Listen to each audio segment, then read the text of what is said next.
అందరికీ నమస్కారం. ఈరోజు మీ అందరికీ నేను వినిపించబోయే కథ పరుచుకున్న వెన్నెల పరుగెత్తే మనసు. రచయిత కొలిపాక రమామణి గారు.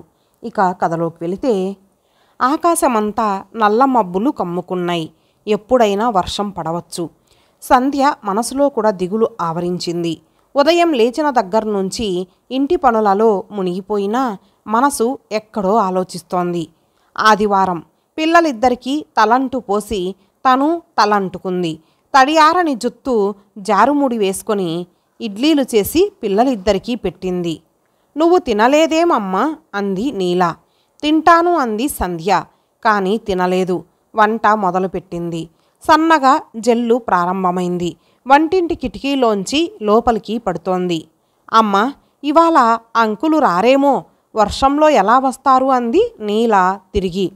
తన మనసులోని భయాన్నే కూతురు చెప్పినట్టు భావించింది సంధ్య. ఏమో, రారేమో అంది నిర్లక్ష్యం నటిస్తూ. కానీ ఆమె మనసంతా అతని ఆగమనానికి ఆతృతపడుతోంది. నీల కాలుగాలిన పిల్లిలా ఇల్లంతా తిరుగుతోంది. అమ్మ, బావుందా? బాబు తల్లి కొంగు పట్టుకులాగాడు. వాడి రెండో చేతిలో డ్రాయింగ్ పుస్తకం, దానిలో బపూన్ బొమ్మ. చేతుల నిండా బట్టల నిండా నీటి రంగులు.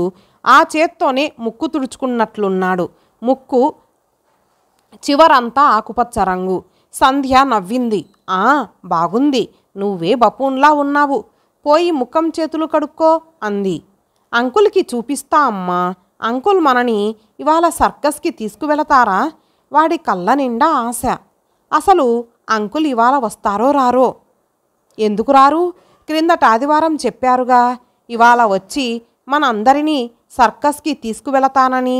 వాడికి అంకుల్ మీద ఎంత నమ్మకం! బాబు ముఖం కడుక్కోవడానికి నీళ్ల గదిలోకి వెళ్ళాడు. కాలింగ్ బెల్ మ్రోగింది. అరుగో, అంకుల్ వచ్చారు. బాబు తుర్రుమన్నాడు. నీల దబదబా పరిగెత్తిన చప్పుడు.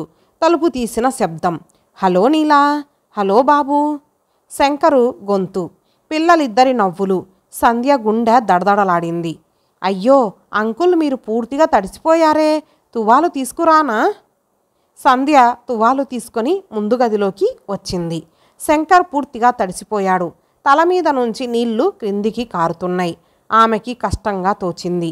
అతని కళ్ళు ఆమె కళ్ళతో కలుసుకున్నాయి. అతని కళ్ళలోకి మెరుపు వచ్చింది. హలో సంధ్య. పలకరింపుకి ఆమె నవ్వి కళ్ళు వాల్చుకుంది. నీలా, అంకుల్కి తువ్వాలివ్వు, నేను కాఫీ చేసి తెస్తా. వడివడిగా వంటింట్లోకి నడిచింది సంధ్య. గ్యాస్ స్టవ్ వెలిగించి ఒకవైపు ఇడ్లీల గిన్నె పెట్టింది. రెండో ప్రక్క కాఫీకి నీళ్లు పడేసింది. వాళ్ళది మేడ మీద రెండో అంతస్తులో పోర్షను. పడక గది, డ్రాయింగ్ రూమ్ రెంటిని ఆనుకొని వీధి వైపుకి రెండు బాల్కనీలు. బాల్కనీలో కూర్చొని చూస్తే వీధి చక్కగా కనిపిస్తుంది. పడక గది మధు, అతని భార్య లీలా వాడుకుంటారు. డ్రాయింగ్ రూమ్ రాత్రికి సంధ్యకి పిల్లలకి పడక గదిగా మారుతుంది. శంకర్, పిల్లలు డ్రాయింగ్ రూమ్లో కూర్చున్నారు. అక్కడ ఏం చేస్తున్నారో కానీ వాళ్ళు ముగ్గురు నవ్వుతున్నారు. పిల్లల నవ్వులతో ఇల్లంతా నిండిపోయింది. అప్పటిదాకా నిశ్శబ్దంగా ఉన్న ఆ ఇంటికి ఒక్కసారి చైతన్యం వచ్చినట్టు ఉంది. జుత్తు ఒక్కసారి వేళ్లతోనే సవరించుకొని ఇడ్లీల ప్లేటు పట్టుకొని డ్రాయింగ్ రూమ్లోకి బయలుదేరింది సంధ్య.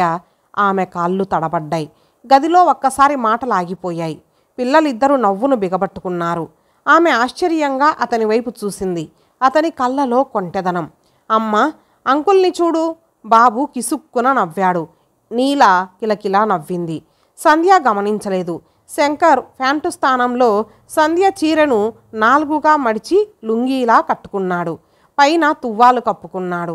అతని ప్యాంటు, షర్టు వరండాలో తాడు మీద వ్రేలాడుతున్నాయి.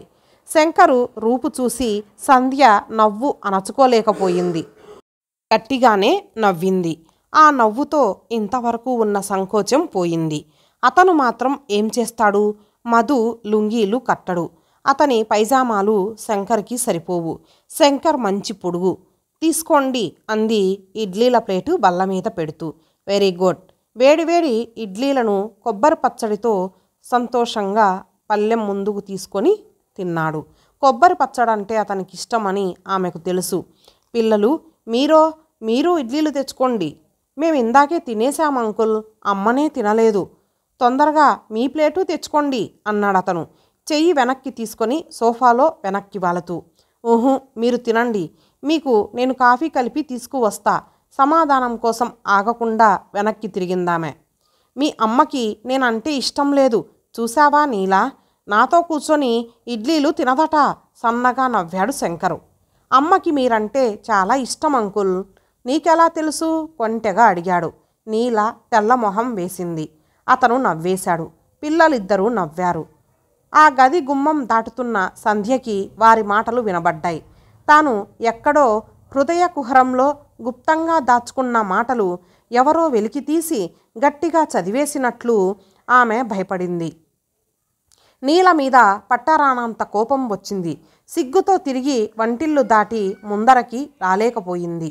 కూతురి చేత శంకర్కి కాఫీ పంపించింది. ఆమె వంట అయ్యేసరికి 11 దాటింది. అప్పటికి వర్షం కూడా తగ్గుముఖం పట్టింది. బాబు, భోజనానికి వస్తారా? లోపలి నుంచే పిలిచింది సంధ్య.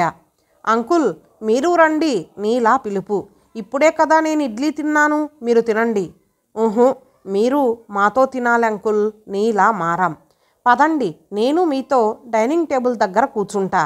శంకర్ ఇద్దరు పిల్లల్ని చెరో చేత్తో పట్టుకొని వంటింట్లోకి వచ్చాడు.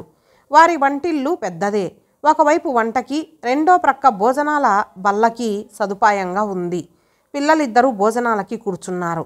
ఛ, ఇదేం కూర, నాకొద్దు అంది నీల. బంగాళాదుంపలు నీకిష్టమే కదా అంది సంధ్య. వేపుడు చేయలేదేం? ఈ ముద్ద కూరేంటి? లీలత్త అయితే చక్కగా వేయించి పెడుతుంది. రోజూ వేపుడేనా? ఈ మసాలా కూర కూడా ఎంతో బాగుంటుంది. నీల నసుకుతూ కొంచెం కూర తిని వదిలిపెట్టేసింది. ఆ కూరంతా తినేయాలి, ఏదీ పారేయకూడదు. బాగా తింటేనే నేను మిమ్మల్ని సర్కస్కి తీసుకువెళతా శంకర్ బెదిరించాడు. నీల బొంగమూతి పెట్టి అయిష్టంగానే కూర తినేసింది. ఎన్ని గంటలకు వెళదాం అంకుల్? బాబు తొందరగా భోజనం చేసి నువ్వు అక్క కాసేపు పడుకోండి, 4ంటికి బయలుదేరదాం. ఊహు, నాకు నిద్ర రాదంకుల్. ఇప్పుడు పడుకోపోతే మళ్ళీ రాత్రి సర్కస్లో నిద్రపోతారు. ఆఖర్నే మంచి మంచి మోటార్ సైకిల్ ఫీట్స్ ఉన్నాయి. అంకుల్, నేను పడుకుంటా అంది నీల. నేను నిద్రపోతా అన్నాడు బాబు. అలా ఉండాలి మంచి పిల్లలంటే. సంధ్య పిల్లలిద్దరికీ చేతులు కడిగి తుడిచింది. శంకర్ పిల్లలను తీసుకొని పడక గదిలోకి వెళ్ళాడు. ఆమె కంచాలు కడిగి టేబుల్ శుభ్రం చేసి అతని కోసం కంచం పెట్టింది. అదేమిటి ఒకటే పెట్టారు, మీరు తినరా? నేను ఒంటరిగా కూర్చొని తినను. శంకరు వంటింటి గుమ్మానికి చెయ్యి ఆంచి నుంచున్నాడు. సంధ్య మాట్లాడలేదు. మౌనంగా ఇంకో కంచం పెట్టింది. తాను కలిసి తిననంటే అతను భోజనం చెయ్యడు. కానీ ఒంటరిగా అతని ఎదురుగా కూర్చొని భోజనం చెయ్యాలంటే ఏదో సంకోచం. పిల్లలిద్దరూ ఇట్టే పడుకున్నారు అన్నాడు శంకరు అన్నం కలుపుతూ. ఇల్లు నిద్రపోతున్నట్టు నిశ్శబ్దంగా ఉంది. కూర చాలా బాగుంది. అతను మరలా కూర వడ్డించుకున్నాడు. శంకర్ మధు స్నేహితుడు. ప్రతి ఆదివారం వారింటికి వస్తాడు. వారితో రోజంతా గడుపుతాడు. మధుతో, లీలతో, సంధ్యతో కలిసి భోజనం చేస్తాడు. సాయంత్రం పిల్లలను స్కూటర్ మీద ఎక్కడికైనా తీసుకువెళ్ళి తిప్పుకు వస్తాడు. పిల్లలు ఎంతో ఉత్సాహంతో అతని రాకకు ఎదురు చూస్తారు. అతను రాని ఆదివారం లేదు. మధు దగ్గర నుంచి ఉత్తరం వచ్చిందా? అన్నయ్య ఒంటరిగా 20వ తారీఖు ఇక్కడికి వస్తాడట. వదిన అటు నుంచి అటే ఏలూరు వెళ్ళి ఓ 15 రోజులు ఉండి వస్తుందంట. మధు వచ్చేసరికి నేను ఉండను ఆగాడతను. ఆమె ప్రశ్నార్థకంగా అతని వైపు చూసింది. రేపు నేను బొంబాయి వెళుతున్నాను. ఆఫీస్ వాళ్ళు పంపుతున్నారు. నిన్ననే వెళ్ళవలసింది, కానీ రేపటికి వాయిదా వేయించుకున్నాను. మళ్ళీ ఎప్పుడు వస్తారు? ఆమె కంఠంలో ఆతృత దాచుకుందామన్నా దాగలేదు. ఓ 1 నెల రోజులవుతుందేమో. అన్ని రోజులే. ఆమె తినడం మానేసింది. పని తొందరలో అయిపోతే ముందుగానే వచ్చేస్తా. అతను ఆమె కళ్ళలో భావాన్ని గమనించాడు. పిల్లలు మీకోసం ఎదురు చూస్తారు అంది ఆమె అతని చూపులని తప్పించుకుంటూ. నాకు తెలుసు. అతను మెల్లిగా నవ్వాడు. ఆమె 4 మెతుకులు కతికి భోజనం అయ్యిందనిపించింది. అరే, అప్పుడే మజ్జిగ వడ్డించుకున్నారు. ఇవాళ మెయిల్ స్పీడులో తినేశారే అన్నాడతను. ఆమె నవ్వేసింది. సాయంత్రం మీరు సర్కస్కి రావాలి. శంకర్ లేచి చెయ్యి కడుక్కున్నాడు. నేను రాను అంది తల అడ్డంగా తిప్పుతూ సంధ్య. రావాలి. ఒంటరిగా మీరింట్లో కూర్చొని ఏం చేస్తారు? అతను వంటిల్లు దాటాడు. వంటిల్లు సర్ది సంధ్య పడగ్గదిలో పిల్లల మధ్య నడుం వాల్చింది. శంకర్ డ్రాయింగ్ రూంలో సోఫా మీద దిండు పెట్టుకొని వెనక్కి వాలి పేపర్ చదువుతున్నాడు. శంకర్ ఎప్పుడూ ఆమెతో ఎక్కువగా మాట్లాడడు. కానీ మౌనంగా అతను చూపే ఆదరణ, అనురాగం ఆమె హృదయాన్ని తాకుతుంది. నీలా, బాబు లేచారు. వాళ్ళకి ఒకటే హుషారు. పాలు తాగేశారు. బట్టలు వెయ్యమని తల్లిని వేధించారు. అంకుల్, నా ఎర్రగౌను చూడు ఎంత బాగుందో అంది నీల పరిగెత్తుకొని శంకర్ దగ్గరికి వెళ్ళి. చాలా బాగుంది. మరి మీ అమ్మ కూడా రెడీయేనా? అమ్మ కూడా మనతో సర్కస్కి వస్తానంది. శంకర్ మాటలు వంటింట్లో బ్రెడ్ శాండ్విచెస్ చేస్తున్న సంధ్యకి గట్టిగా వినిపించాయి. అతను కావాలనే అబద్ధం చెప్తున్నాడు. నేను అలా అనలేదు అని పిల్లలతో చెప్పలేదు తాను. కానీ అతనితో ఒంటరిగా బయటకు వెళ్ళడమా? ఆమె సందిగ్ధంలో పడింది. ఓ, అమ్మ కూడా వస్తాందా? పిల్లలిద్దరూ గెంతులు వేశారు. అమ్మా, నువ్వు కూడా వస్తున్నావా? తొందరగా తయారవ్వమంటున్నారు అంకులు. సంధ్యకి అతని మీద కోపం వచ్చింది. అయినా నిస్సహాయత, అభిమానంతో అతను ఆమెని జయించగలడు. బట్టలు మార్చుకొని బయటికి వచ్చింది. పిల్లలు శంకర్ గుమ్మం దగ్గరే ఎదురు చూస్తున్నారు. అతను ఆమెని చూశాడు. ఆడంబరం లేని అలంకరణ. అయినా ఆమె అలంకరణలో ఆకర్షణ ఉంది. పసుపు అంచు ఉన్న ఆకుపచ్చ చీర కట్టుకుంది. పసుపు రంగు జాకెట్టు. నుదుట కనిపించనట్టు ఉన్న చిన్న నల్ల చుక్క. జుట్టు సాఫీగా దువ్వి చిన్న ముడి వేసుకుంది. నీలా, నువ్వు నేను బస్ మీద వెళదాం అంది సంధ్య తలుపు వేస్తూ. అంకుల్ స్కూటర్ ఉంది కదమ్మా, అందరం వెళ్ళిపోదాం. మనందరం ఒక స్కూటర్ మీద పట్టం. ఎందుకు పట్టం? రింకు, టింకు వాళ్ళ మమ్మీ, డాడీ అందరూ కలిసి ఒకే స్కూటర్ మీద వెళ్తారుగా. సంధ్య విసుక్కుంది. నీలా, నీకు కాదు చెబుతుంటే, మనం బస్ మీద పోదాం రా. నీలా అయిష్టంగా చూసింది. అరే నీలా, మీ అమ్మకి స్కూటర్ ఎక్కడం అంటే భయం, అందుకే రానంటుంది. మీరు బస్ మీద వచ్చేయండి. శంకర్ పరిస్థితిని కాపాడాడు. నీలా, బాబు నవ్వారు. అమ్మకి స్కూటర్ అంటే భయం. బాబు గట్టిగా నవ్వాడు. నీలా, సంధ్య బస్ మీద సర్కస్ డేరాలు చేరారు. పిల్లలిద్దరూ మధ్యన కూర్చుంటే శంకర్, సంధ్య వాళ్ళకి చెరొక వైపున కూర్చొని సర్కస్ చూశారు. ఓ 3 గంటలు వాళ్ళు నలుగురు తక్కిన ప్రపంచాన్ని మర్చిపోయారు. తను పెద్దవాడయ్యాక బఫూన్ కాబోతున్నట్టు బాబు తన నిర్ణయాన్ని ప్రకటించేశాడు. సర్కస్ పూర్తయ్యేసరికి పిల్లలిద్దరికీ నిద్ర కళ్ళు పడ్డాయి. హోటల్లో ఏకంగా భోజనం చేసి ఇంటికి వెళదామన్నాడు శంకరు. బస్సుల్లో చాలా రష్ ఉండటం వల్ల శంకర్ స్కూటర్ మీద పిల్లలతో పాటు కూచోక తప్పలేదు సంధ్యకి. అమ్మ, రోజు ఆదివారం అయితే బాగుండును అంది నీలా హోటల్లో తందూరీ రొట్టెలు తింటూ. ఎందుకు? రోజు అంకులు వస్తారుగా. శంకర్ గట్టిగా నవ్వి ఎడం చెయ్యి నీల తల మీద ప్రేమగా వేశాడు. సంధ్య కూడా నవ్వి కళ్ళు వాల్చుకుంది. భోజనం చేసి ఇల్లు చేరేసరికి రాత్రి 11 దాటింది. బాబుని భుజం మీద వేసుకుని లోపలికి తీసుకువచ్చి పడుకోబెట్టాడు శంకరు. నిద్రలో తూలుతున్న నీలను నడిపించుకువచ్చింది సంధ్య. కొద్దిగా మంచినీళ్లు కావాలి. సంధ్య వంటింట్లోకి వెళ్ళి గ్లాస్తో మంచినీళ్లు తెచ్చేసరికి అతను వీధి వైపు బాల్కనీలో పిట్టగోడ నానుకొని నుంచున్నాడు. ఆమె గ్లాస్ అతనికి అందించి వెనక్కు తిరిగింది. సంధ్య. ఆమె ఆగి అతని వైపు చూసింది. అతను దూరంగా ఎక్కడో చూస్తున్నాడు. ప్రొద్దుటి వర్షం ప్రభావం కావచ్చు. ఎవరో ఆకాశాన్ని శుభ్రంగా కడిగి రంగు వేసినట్టు స్వచ్ఛమైన నీలిరంగుతో అందంగా ఉంది. నక్షత్రాలు కాంతి ఆ రంగుకి మెరుపు పూత పూసినట్టు ఉంది. లెక్కలేనన్ని నక్షత్రాలను చూస్తూ అమావాస్య నాడు కూడా ఆకాశం ఎంత బాగుంటుంది అనుకుంది సంధ్య. అతను హఠాత్తుగా ఆమె వైపు తిరిగాడు. సంధ్య, నన్ను పెళ్లి చేసుకోవడానికి మీకేమైనా అభ్యంతరమా? అతని మాటలు వింటూనే ఆమె పారిపోయింది. ఎప్పుడో ఒకప్పుడు ఈ మాట అతని నోటి నుంచి వస్తుందని తెలుసు. కానీ ఆ రోజు ఈరోజే అవుతుందనుకోలేదు. ఆసరా కావాలి అన్నట్టు బాల్కనీ గోడని పట్టుకు నుంచుంది. పిట్టగోడ మీదనున్న ఆమె చేతులు వణికాయి. ఆమెవి చిన్న చేతులు. వణుకుతున్న ఆ చేతుల దగ్గరికి అతని బలమైన చెయ్యి కదిలింది. కానీ మధ్యలోనే అతని చెయ్యి ఆగిపోయింది. నన్ను కొంచెం ఆలోచించుకోనిండి. మీకు కావలసినంత టైం ఇస్తున్నాను. నేను బొంబాయి నుంచి రాగానే మాత్రం మీ సమాధానం కోసం ఎదురు చూస్తా. నాకు సుముఖంగానే మీ జవాబు ఉంటుందని ఆశిస్తా. మధుతో తర్వాత మాట్లాడతా. వస్తా. అతను గబగబా వెనక్కి తిరిగి బయటి గుమ్మం దాకా వెళ్ళాడు.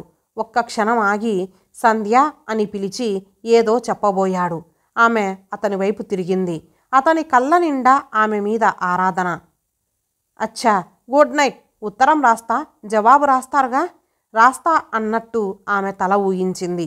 అతను తలుపు తీసుకొని బయటకు వెళ్ళిపోయాడు. తలుపు వేసి ఆమె తిరిగి బాల్కనీ దగ్గరికి వచ్చి క్రిందికి చూసింది. శంకర్ వచ్చి స్కూటర్ స్టార్ట్ చేసి ఎక్కి కూర్చున్నాడు. అతను తల పైకెత్తి చూశాడు. సంధ్య గబుక్కున స్తంభం ప్రక్కకి తప్పుకుంది. అతని పెదవుల మీదకి చిరునవ్వు ప్రాకింది. అనిల్, పిల్లలను తీసుకొని అలా తిప్పుకురారా, తెల్ల సింహాన్ని చూసి రండి అంటూ లలిత పిల్లలను పంపేసింది. లలిత, సంధ్య జూలో కూర్చున్నారు. జూ పెద్దది. చాలామంది జనం వచ్చారు. అయినా అంతమందిలోనూ వాళ్ళకి ఏకాంతం దొరుకుతుంది. పిల్లలు జంతువులను చూస్తూ 2-3 గంటలు తల్లులను వేధించరు. స్నేహితురాళ్ళిద్దరూ పచ్చగడ్డిలో కూర్చున్నారు. వారికి కొద్ది దూరంలో ఎర్ర ముక్కు తెల్ల కొంగలు నీటిలో జలకాలాడుతున్నాయి. లలిత అల్లుతున్న స్వెట్టరు ఉంది. చెప్పమ్మాయి అంది లలిత. ఏం చెప్పను, కొంగలను చూస్తూ అంది సంధ్య. ఈ మధ్య ఏదో జరిగింది. ఎక్కడా? నీ జీవితంలో. నా జీవితంలోనా? సంధ్య ఆశ్చర్యం ప్రకటించింది. ఈ మధ్య నువ్వు చాలా పరాకుగా ఉంటున్నావు. ఎప్పుడూ ఏదో ఆలోచిస్తూ ఉంటావు. ఏమిటా ఆలోచన? నీకేమని చెప్పను లలిత? నేను చెప్పనా? లలిత నవ్వింది. శంకరు నిన్ను పెళ్లి చేసుకోమని అడిగాడు కదూ, అవునా? అవును. సంధ్య ముఖం ఎర్రబడింది. నువ్వేమన్నావు? నేనేం చెప్పలేదు లలిత. నేనెటూ నిర్ణయించుకోలేకుండా ఉన్నాను. లలిత మౌనంగా ఊలు అల్లుతూ కూర్చుంది. స్త్రీ జీవితంలో ఒకేసారి ఒకే పురుషుణ్ణి ప్రేమిస్తుంది అంటారు. నిజమేనా లలిత? ఆ మాటలు నువ్వు నమ్ముతావా? నేను నమ్మను. వివాహితురాలు భర్తని కాక పరాయి వ్యక్తిని ప్రేమించడం మహాపాపం అంటావా? లలిత గలగలా నవ్వింది. అంత ఘోరమైన నేరం కాదులే. నీకంత హాస్యంగా ఉంది. కోపం తెచ్చుకుంది సంధ్య. నాకు సరదాగానే ఉంది మరి. నీకేదో పెద్ద కొండంత సమస్య ఎదురైనట్టు తల పట్టుకు కూర్చుంటే చూడ్డానికి నాకు తమాషాగానే ఉంది. నాకు సమస్య లేదంటావా? ఆశ్చర్యంగా బాధగా చూసింది సంధ్య. నీకొచ్చిన కష్టమేమిటమ్మాయి? నీ పిల్లలకి తండ్రి లేడు. నీవు 4 ఏళ్లుగా అన్నా వదినాల మీద ఆధారపడి ఉన్నావు. ఇప్పుడు నీ సంసారంలో సత్యం ఖాళీ చేసిన స్థానంలోకి శంకర్ వస్తానంటున్నాడు. నీకు తోడుగా నీడగా ఉంటానంటున్నాడు.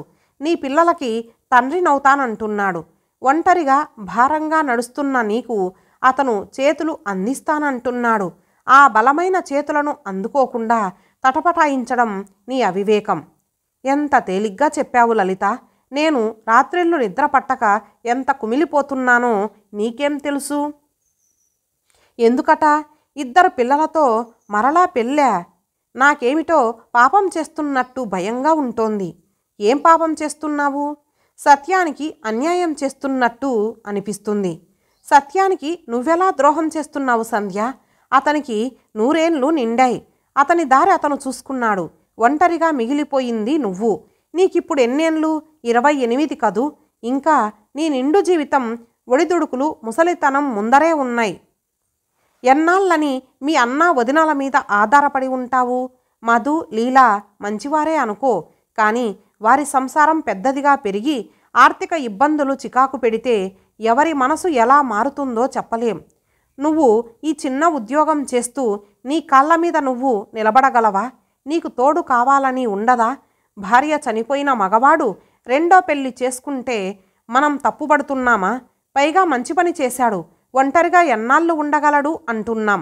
అదే పరిస్థితులలో స్త్రీ తిరిగి ఎందుకు వివాహం చేసుకోకూడదు? విశాల హృదయుడు శంకర్ లాంటివాడు సహచరుడుగా లభిస్తే నీ జీవితం ఎంతో సుఖమయమవుతుంది కదా. నీకు తెలియదు లలిత, ఎన్నో భయాలు. పిల్లలు ఈ క్రొత్త పరిస్థితులకి తట్టుకోగలరా? తెలిసిన వాళ్ళంతా ఏమనుకుంటారు? పిల్లల విషయంలో నీవు నిశ్చింత వహించవచ్చు. అతనికి వాళ్ళంటే ఇష్టం. పిల్లలకి శంకర్ అంటే ఆపేక్ష. అతను వాళ్ళని సర్దుకోగలడు. పోతే సంఘానికి నువ్వు భయపడటం తెలివి తక్కువతనం. నువ్వు తప్పు చేయడం లేదని మనస్ఫూర్తిగా నమ్మినప్పుడు, ఇంకో వ్యక్తికి హాని చెయ్యనప్పుడు నిన్నెవరూ ఏమీ చెయ్యలేరు. మంచి పనికి ఎప్పుడు భగవంతుడి సహాయం, సహృదయుల తోడ్పాటు ఉంటుంది. నువ్వన్ని సమస్యలని ఎంతో సులువుగా పరిష్కరింపజేస్తున్నావు. బహుశా అవి నీ సమస్యలు కాక ఎదుటి వ్యక్తి సమస్యలు కావటం వల్లనేమో. లలిత నవ్వింది. అది నిజం సంధ్య. ఎదుటివారి సమస్యలు గోరంతలుగా, మన వ్యక్తిగత సమస్యలు కొండంతలుగా ప్రతి వారికి తోచడం సహజం. అన్నిటికంటే పెద్ద సమస్య ఒకటి ఉంది లలిత అని సంధ్య మౌనంగా ఉండిపోయింది. ఏమిటది? సంధ్య ఏదో చెప్పనా వద్దా అని తటపటాయిస్తోంది. ఆమె పరిస్థితి గమనించి గట్టిగా నవ్వింది స్నేహితురాలు. ఏమిటోయ్ నా దగ్గర అంత సంశయం? ఏమీ లేదు. సంధ్య తల విదిలించేసి ఊరుకుంది. నీకు శంకర్ అంటే ఇష్టం కదూ? లలిత రెట్టించింది. నా గురించి ఆలోచించుకుంటూ ఉంటే నాకే అర్థం కాదు లలిత. సత్యాన్ని పెళ్లి చేసుకున్నాను. 3 ఏళ్ళు కాపురం చేశాను. 2 పిల్లలకి తల్లినయ్యాను. ఇప్పుడు నా జీవితంలో ఈ విపరీతం ఏమిటి? భగవంతుడు నాకెందుకీ పరీక్ష పెట్టాడు? అతని ఎడల నాకీ ఆకర్షణ ఏమిటి? నాది చంచలమైన మనసా?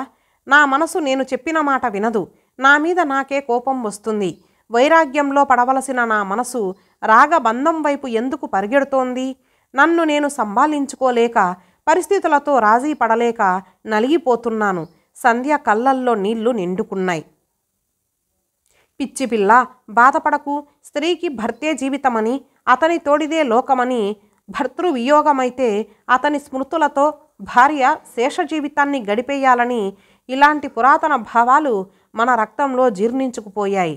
నీ మనసు ఆ భావాలని వ్యతిరేకిస్తోంది. నీలో విప్లవం ఉంది. పాత క్రొత్త భావాల మధ్య మనసు నలిగిపోవడం సహజం. కానీ నువ్వు తప్పు చేస్తున్నట్టు నేను కొంచెం కూడా అనుకోవటం లేదు. ఒంటరితనం భరించటం కష్టం. మంచి జంట దొరికే అవకాశం ఉన్నప్పుడు ఒంటరిగా ఉండిపోవడం అనవసరం. ఇంతకీ ఎంతమంది స్త్రీలకి ఇలాంటి అవకాశం వస్తుంది? ఇంకో మాట చెప్పనా? సత్యాన్ని నీ తల్లిదండ్రులు ఎంచి నీకు భర్తగా చేశారు. శంకర్ నీ మనసుకి నచ్చిన వ్యక్తి. నువ్వు కోరుకున్న గుణాలు కలవాడు.